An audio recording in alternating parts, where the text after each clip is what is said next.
One of the most fundamental things to understand when working with building automation systems is how to wire and configure the hardware.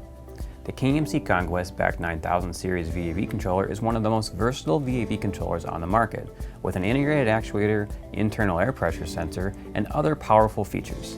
They are ideal for new installations and upgrades of less efficient equipment, such as VVT retrofits.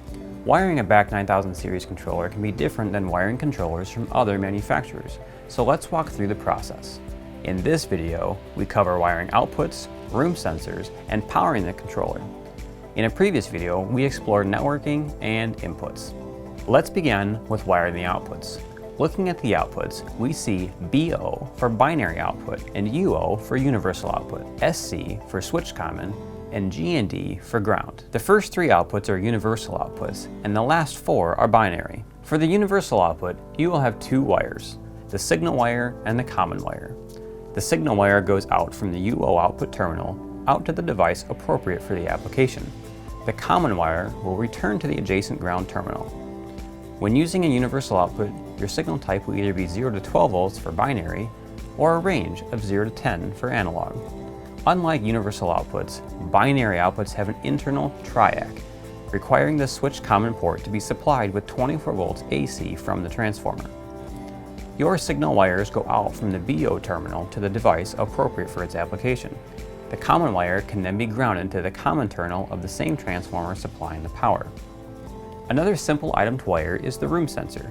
Each controller in the BAC-9000 series has a yellow room sensor Ethernet port on the side of the controller. This port can be used to connect and power a KMC room sensor. Since this port is supplying power exclusively for the room sensor, make sure you do not plug in a network connected cable. This could cause damage to other hardware on the network. Also, keep in mind that the Ethernet patch cable used for the room sensor can be a maximum of 150 feet long.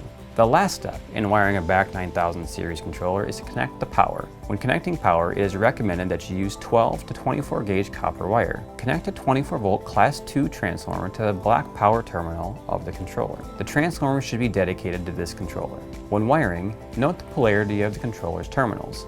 The common terminal is represented by a T shape, and the phase terminal is shown with a wavy line. This is very important. If wired incorrectly, the controller could be damaged and need replaced. When powered correctly, a green LED will turn on and begin flashing. That's how you wire the outputs, the room sensor, and the power for a KMC Conquest BAC-9000 series controller. To learn more about wiring similar products and exploring our solutions from the building geniuses at KMC, please check us out on the web at kmccontrols.com.